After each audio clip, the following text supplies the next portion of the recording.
नमस्कार दर्शक बंधु। शनि हेउछंती बकरी। जुलाई मास 27 तारिख रु डिसेम्बर मास 11 तारिख पर्यंत शनि रहिबे बकरी स्थिति रे एवं शनिकर एही बकरी हेबाटी आपणक उपरे कि प्रकार प्रभाव पकाइबो। केउ क्षेत्र रे हेबे आपण भाग्यशाली, केउ क्षेत्र रे हेबे आपण हटहटा, केउ क्षेत्र रे आपणकु रहिबाकु पड़िबो सतर्क। एही वीडियो रे आगकु विस्तृत भाबरे आलोचना करिबी। एही बकरी चलन आपणक पाद तळु मध्य माटी खसाई देई पारे। आपणकर राशिटी कुंभ हेले मध्य केउ गोटिए नक्षत्र रे मिलिबो राजयोग एवं केउ नक्षत्रर व्यक्तिंक जीवन हेबाकु जाउछि नरक, ताहा मध्य आगकु आपणकु जणाइबी। शनिकर बकरी हेबाटी आपणक पई समस्या रहिबो ना सुजोग रहिबो, ताहा मध्य आपण आगकु जानिबे। एबे विलंब न करी आसंतु कार्यक्रमटी को आगकु बढ़ाइबा। किंतु वीडियोटी आरंभ करिबा पूर्वरु जदि आपणकर भी कुंभ राशि होइथाए एवं आपण भी ईश्वर को आंतरिक भक्ति एवं विश्वास करंती, तेबे वीडियोटी को लाइक करंतु। कमेंट बॉक्स रे जय जगन्नाथ जय मां लक्ष्मी अवश्य लिखि दियंतु। ता सहित आम सह जोगाजोग करिबा पई वीडियोर मध्य भागर एक व्हाट्सएप नंबर टी दिया जाइछि।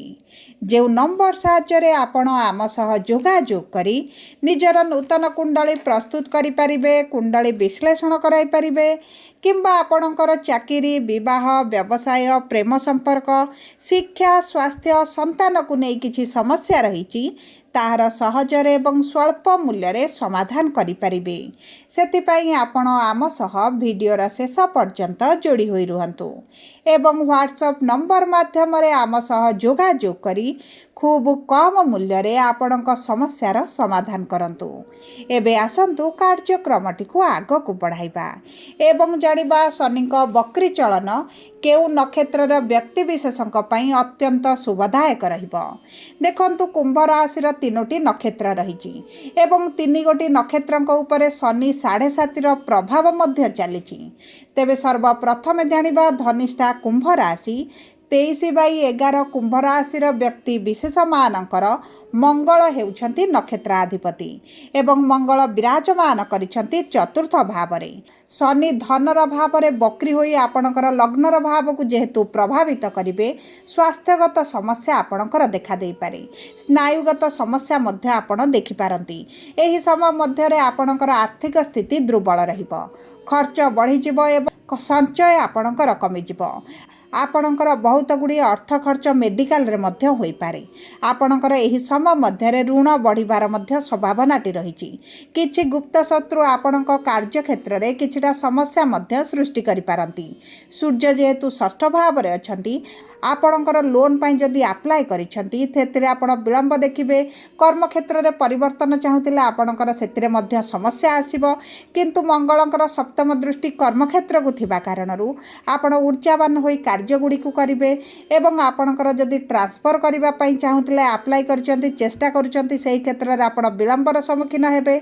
नूतन कार्य जदि आपण आरंभ करिबा पई चाहुचंती सेथिरे आपणको शुभ फल प्राप्ति हेबो। वैवाहिक जीवन रे किछिटा समस्या आपण देखि पारंती।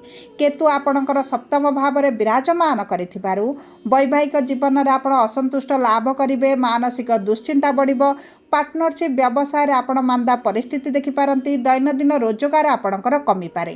किंतु बुध आपणकर पंचम भाव रे स्वराशि रे विराजमान करिथिबारु आपणको शिक्षा क्षेत्र रे उत्तम फल प्राप्ति हेबो।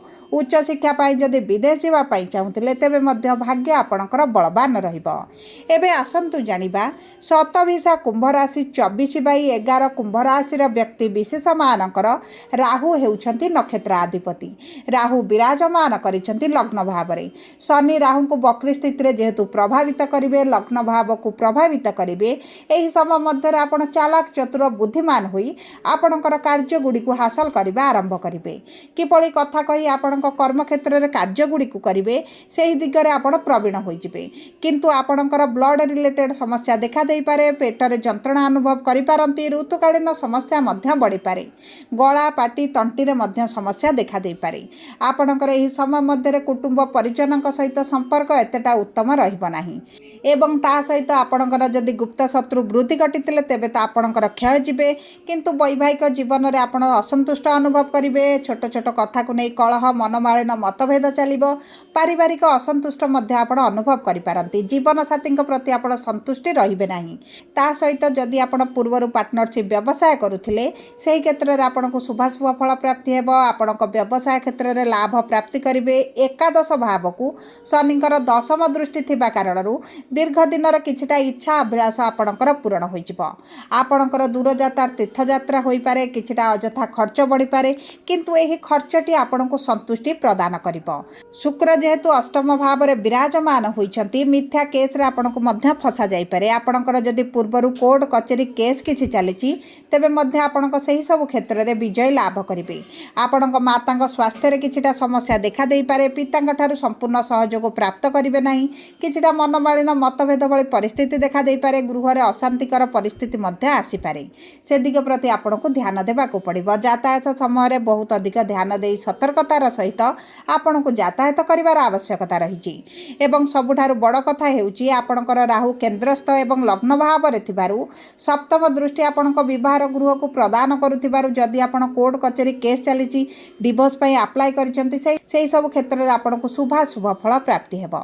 एबे आसंतु जानिबा पूर्व भाद्रपद कुंभ राशि 25/11 कुंभ राशि व्यक्ति विशेष मानकर देवगुरु बृहस्पति हेउछंती नक्षत्राधिपति एवं गुरु षष्ठ भाव रे विराजमान करिसंती एवं पंचम दृष्टि आपणको कर्म क्षेत्र को प्रदान करुथिबारु कर्म क्षेत्र रे मान सम्मान वृद्धि पाइबो। आपणकर उच्च अधिकारी सहित संपर्क मधुर रहिबो। कर्म क्षेत्र रे आपणकर किछि उच्चस्थ व्यक्ति सहित जोगाजोग कारणरू बहुत गुड़े कार्य आपणक सहजरे समाधान होई जिवो। एवं जदि एही समय मध्य रे आपण चाकरी परिवर्तन करिबा पई चाहुतिले आपणको बहुत गुड़े सुजोग मान आसीबो। आपण जदि एही समय मध्य रे चाकरी पई चेष्टा करंती तेबे मध्य आपणक पई बहुत अधिक शुभदायक रहिबो।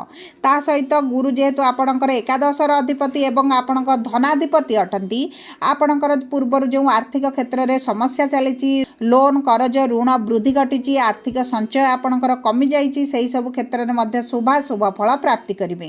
ता सहित आपणकर द्वितीय भाव रे जेहेतु शनि विराजमान होइछंती गुरुଙ୍କ राशि रे विराजमान होइछंती आपणकर जदि स्वास्थ्यगत समस्या रहितिला तेबे मध्य सेथिरे आपण उपशम अनुभव करिवे। विशेष भाव रे आपणक गळा पाटी तंटी रे जदि समस्या चलिछि सेथिरु आपण उपशम अनुभव करिवे। आपणकर प्रिय परिजन कुटुंबक सहित मध्य संपर्क मधुर हेबो।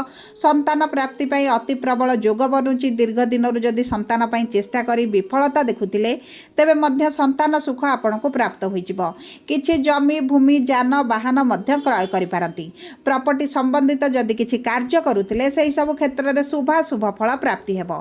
तृतीय अधिपति मंगल आपणक चतुर्थ भाव रे विराजमान करिथिबारु ऑनलाइन रिलेटेड जदि किछि कार्य करूछंती सॉफ्टवेयर लाइन रे अछंती आईटी एआई सेक्टर रे आपण कार्यरत अछंती किंबा सोशल मीडिया रे किछि कार्य करूछंती सेही सब क्षेत्र रे आपणको शुभ फल प्राप्ति हेबो।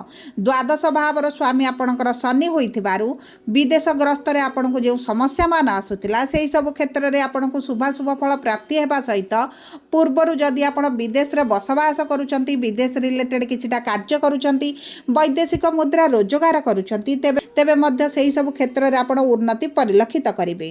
ता सहित शुक्र जेहेतु आपणकर भाग्याधिपति एवं अष्टम भाव रे अछंती अचानक किछिटा धन लाभ होई पारे। सरकारी स्तर रु किछिटा अर्थ राशि प्राप्त होई पारे। आपणकर जदि किछिटा प्रॉपर्टी को नै समस्या लागि रहिछि कोर्ट कचेरी केस लागि रहिछि सेही सब क्षेत्र रे भाग्य आपणकर साथ देबो।